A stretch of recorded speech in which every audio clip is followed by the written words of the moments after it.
สวัสดีพี่น้องมื้อนี้เราจะมาอ่านพระคำลูกาบทที่7ข้อที่1หาข้อที่16อยากให้พี่น้องรับฟังฤทธิ์เดชของพระเยซูที่เฮ็ดได้กับหลายๆสิ่งในชีวิตของเราที่เป็นไปบ่ได้เมื่อพระเยซูเจ้ากล่าวสิ่งเหล่านี้ให้ประชาชนฟังจนจบแล้วพระองค์ก็ได้เข้าไปในเมืองกาเปนาอูมอยู่ที่นั่นมีคนรับใช้ของนายทหารนายห้อยคนหนึ่งซึ่งนายห้อยหักหลายแล้วป่วยนักและใกล้จะตายเมื่อนายห้อยได้ยินถึงเรื่องของพระเยซูเจ้าแล้วเพิ่นจึงใช้พวกเฒ่าแก่บางคนของพวกยิวไปเชิญพระเยซูเจ้าให้มารักษาคนรับใช้ของเพิ่น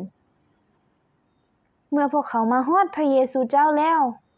พวกเขาก็ห้องขอพระเยซูเจ้าด้วยใจร้อนรนว่านายห้อยคนนี้เป็นคนที่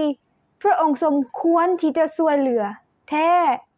เพราะเพิ่นรักชนชาติของพวกเขาและได้สร้างธรรมศาลาให้กับพวกเขาดังนั้นพระเยซูเจ้าจึงไปกับพวกเขาเมื่อพระองค์มาใกล้ฮอดเฮือนแล้วนั้นนายห้อยได้ใช้บรรดาหมู่มาเว้ากับพระเยซูเจ้าว่าองค์พระผู้เป็นเจ้าเอ๋ยอย่าให้การนี้ลำบากพระองค์เลยข้าน้อยบ่สมควรที่จะให้พระองค์เข้าไปในลุ่มหลังคาเฮือนของข้าน้อยด้วยเหตุนี้ข้าน้อยจึงคิดว่าตนเองบ่สมควรแม้นแต่จะมาหาพระองค์แต่ขอเพียงแต่พระองค์กล่าวเท่านั้นและคนรับใช้ของข้าน้อยก็จะหายดีเพราะว่าข้าน้อยเองมีทั้งผู้บังคับบัญชาและมีทหารที่อยู่ใต้บังคับบัญชาของข้าน้อยด้วยข้าน้อยสั่งคนนั้นว่าไปแล้วเราก็ไปข้าน้อยสั่งคนนั้นว่ามาแล้วเราก็มาข้าน้อยสั่งคนรับใช้ว่าจงเฮ็ดสิ่งนี้แล้วเราก็เฮ็ดตามเมื่อพระเยซูเจ้าได้ยินดังนั้นพระองค์ก็ประหลาดใจหลายแล้วหันมากล่าวกับประชาชนที่ติดตามพระองค์นั้นว่าเฮาบอกพวกเจ้าว่าเฮาบ่เคยพบความเชื่อใหญ่เท่านี้แม้แต่ในอิสราเอลคนเหล่านั้นที่ถูกใช้มาก็กลับคืนไปเฮือนและพบว่าคนรับใช้นั้นหายดีหลังจากนั้นบ่ดนพระเยซูเจ้าได้ไปในเมืองหนึ่งชื่อว่านาอินพวกสาวกและประชาชนจำนวนหลายได้ติดตามพระองค์ไปเมื่อพระองค์มาเกือบฮอดประตูเมืองก็มีคนหามศพชายหนุ่มคนหนึ่งออกมาเราเป็นลูกชายคนเดียวของหญิงคนหนึ่งที่เป็นแม่ม่ายและประชาชนจำนวนหลวงหลาย